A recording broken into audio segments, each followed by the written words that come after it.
Pastor's Note for July 15th, 2026. St. Kateri Mass. Thank you to everyone who made our St. Kateri celebration at Lummi such a success, especially our St. Joachim, St. Joseph, and St. Anne volunteers. We estimate that we had nearly 500 people at the Mass and potluck to celebrate our Native American saint at our Native American church. Steubenville Northwest.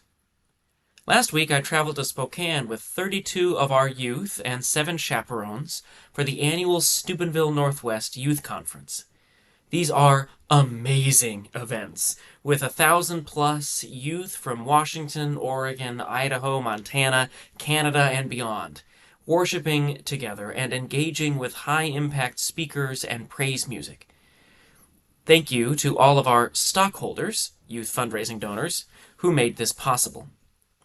As the pastor, I value going to Steubenville Northwest because I am able to connect with the next generation of parish youth, get to know them individually, and hear about their lives and joys and struggles. But as a priest, I go for the confessions. I and the other priests in attendance heard upward of 8 hours of confession each over the course of the weekend, and we were all marveling at just how powerfully the Lord showed up.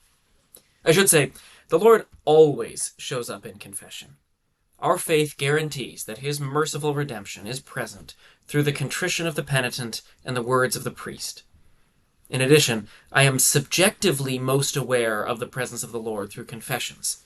I consistently feel Him guiding my words and inspiring my heart as I help penitents work through their sins.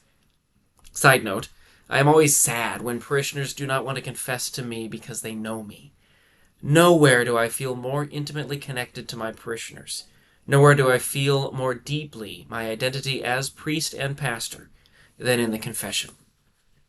Well, take that dynamic and multiply it by the teenage factor, and you get some of the most impactful confessions I have ever heard as a priest. Teens naturally feel everything deeply. Plus, the retreat is geared toward producing a high-octane emotional experience of the Lord. Plus, some of these kids are confronting profound questions about happiness and sin for the first time in their lives.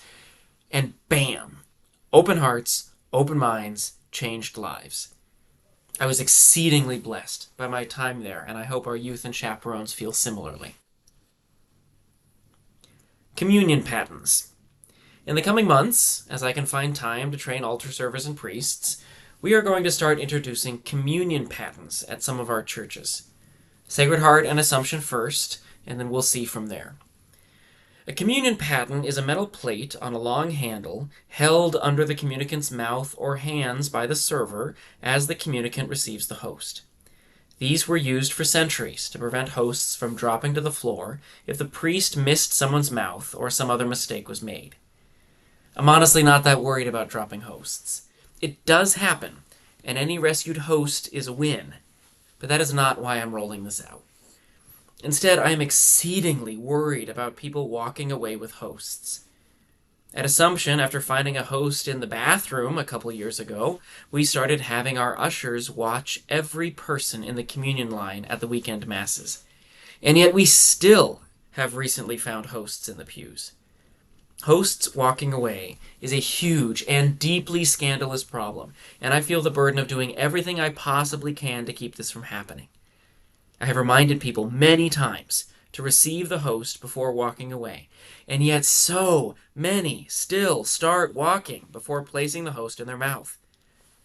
Well, Father Tyler has been pioneering the communion paten at the 5 p.m. Sunday Mass at Sacred Heart, and we have found that it significantly increases the discipline of receiving the host before taking any step away from the minister. Having seen the results myself, I think it is our best chance of diminishing, hopefully to 0, the number of hosts that walk away and are never received. We do need to purchase patens for many of our churches, so if you are interested in sponsoring a paten for your church, I am still looking, but assume about $250 per paten, please contact your location manager to offer your sponsorship. Thank you for your patience as we expand this experiment.